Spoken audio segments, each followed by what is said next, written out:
In this video, I'm going to show you how to use switchgrass for whitetail cover.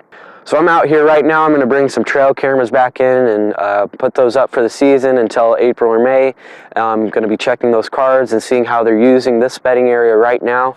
And this switchgrass is really what I want to talk about today because of how great it is for whitetail bedding and whitetail screens and really all of the above for anything for screens and cover for whitetails. And the reason being is it's the easiest to establish going into bedding cover. If you want to upgrade the bedding cover on your property, if you want to make access screens, food plot screens, bedding area screens, all the above, then that's what the switchgrass will really do and really be good for, because it only takes about 2 years for it to reach full maturity, 2 to 3 years to reach full maturity. And so this is 3-year-old switchgrass. It's about 6 feet tall, and it gets even thicker back there and even taller back there. And so this is right next to the field. It's about 10 feet away from the field. So some of the switchgrass is matted down right here, and then some of the switchgrass right here is a little bit shorter because of the sprayer coming by and spraying the field, and because of the crop duster.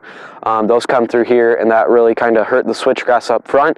But we still got a good enough screen that it'll be okay, and I knew that going into this, but I really wanted to put the switchgrass here to provide that bedding. And I've had a lot of deer bed really on the outside edges of the switchgrass, which is what it's for. And so I'll show you an aerial photo of this switchgrass. They're not going to bed directly in the switchgrass. They're going to bed on the edge of the switchgrass, in those pockets, in those goldenrod pockets. They're going to use those because they're not. It's too thick at the bottom, and they don't like to bed right next to right into the switchgrass. But even if a deer was bedded right here, we have 20-mile-per-hour winds right now, and this switchgrass is a little bit taller than me, and I can barely feel the wind right now. But if the wind comes up a little bit, I'll still be able to feel it, but not like the deer will when they're bedded down. They're going to be just about 2 to 3 feet off the ground, maybe if that. And so that switchgrass will really help them, and this switchgrass will grow taller in the next couple of years. So this switchgrass is really great for whitetail bedding, and because of just how easy and quick it establishes and reaches maturity, and that way you can have this for those whitetails on your property, because it's just the quickest growing. It's the best in my opinion because of how quick it is and how good a cover it is. So I have this screen right here, and then behind the screen I have some red cedars, and so there's a cedar tree right back here. There's cedar trees all along this, right on the inside portion of the switchgrass. So that's a really great combination. If you already have cedars, that's great. Add the switchgrass to it.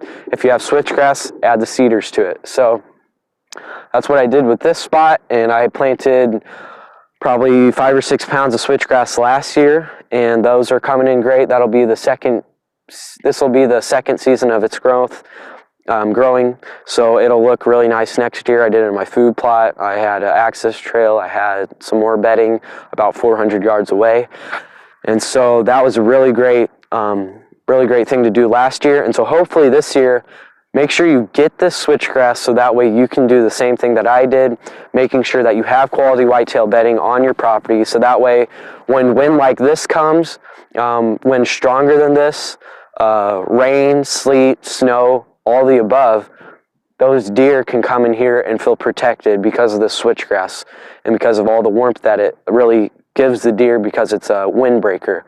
And so that's what I really wanted to bring to you guys today, is just how good the switchgrass is. And this coming summer, I'll bring that to you of me planting it. I'm going to plant another strip by the food plot, so that way I want the food plot to be totally protected. I want the deer to feel totally safe while they're feeding. and so that's what I'm going to be doing this year. I'll bring that video to you guys and just how to plant that. I also have some videos out that I put out last year about how to plant switchgrass, and so if you're getting into whitetail cover and whitetail habitat, switchgrass is the #1 thing that you're going to hear on videos like this because of how good it is. And so there's just a lot of different ways, the specific ways you need to plant it. You can't just throw switchgrass in a different spot. You need to have a plan for it, like a bedding area like this, a screen, food plot screen, all of the above. So make sure you check out the videos coming in this spring. I'm going to be planting a lot of stuff. So really excited for that, really excited to get to that the springtime, so that way I can start planting that switchgrass. But really great for small game, great for deer. This is just overall really great for whitetail habitat and whitetail cover, and I'm going to be adding a lot more of this to my property this year. And so just making sure that you're putting the switchgrass on your property will really help and upgrade your property and really keep the deer feeling safe and secure on your property during the summer months and into the deer season.